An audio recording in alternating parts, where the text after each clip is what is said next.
Update naman tayo sa binabantayang low pressure area sa bahagi ng La Union. Kausapin natin si Pag-asa Assistant Weather Services Chief Chris Perez. Magandang umaga at welcome sa Balitang Hali. Magandang umaga, Rafi, at sa lahat po na ating mga taga-subaybay. Opo, gaano po kalaki yung epekto sa lagay ng panahon ng binabantayan yung LPA?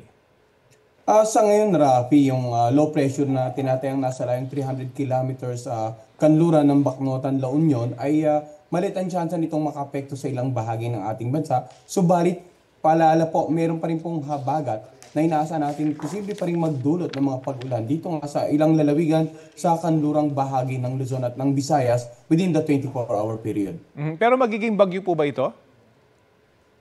Medium ang chance nito maging bagyo, ibig sabihin, posible itong maging bagyo, but we're not expecting na within the 24-hour period. Likely beyond the 24-hour period, baka bukas ng tanghali onwards ay posibleng tumaas yung chance nito maging bagyo, Rafi. Nabanggit niyo po, meron pang hanging habagat. Pinapalakas ba nitong LPA?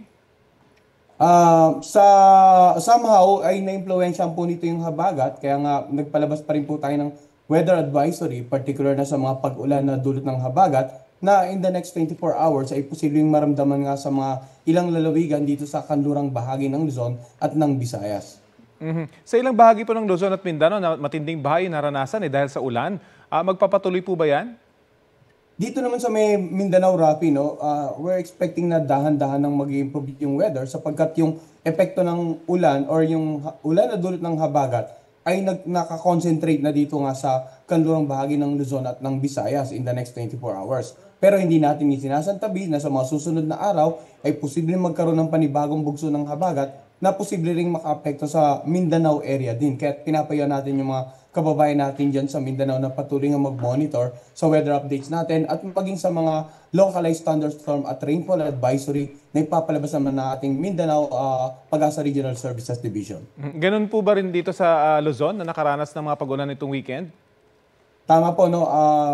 Kung magiging bagyo itong binabantayan nating low pressure, likely beyond the 24-hour period, ay palalakasin ito yung habagat. Kaya asahan natin na posible pa rin po may mga pag-ulan sa mga susunod na araw dito nga sa kanlurang bahagi ng Luzon at ng Visayas at maging sa ilang bahagi po ng NCR ng Southern Luzon area, particular na dito sa Metro Manila. Kaya antabayanan din po ng mga kababayan natin yung update natin sa low pressure at yung weather advisory natin patungkol naman sa habagat.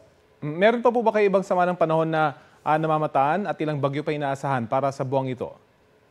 Sa buwan ng June, Rafi, nasa natin posibleng 1 hanggang 2 bagyo ang makaapekto sa ating bansa, either tumawid or mabuo lamang sa loob ng PAR at mamalagi dito sa karagatang Pasipiko. No? Kumbaga, chances are pwedeng may maglalandfall, pwedeng gigilid lang na ating bansa, or pwedeng hindi naman talaga tatama na ating bansa. In terms of weather system naman, inaasahan natin na aside sa habagat at itong potential na bagyo, ay posible pa rin tayo makaranas ng mga iba't ibang weather system gaya ng mga localized thunderstorm or mga low pressure ditong buwan ng June, Rafi.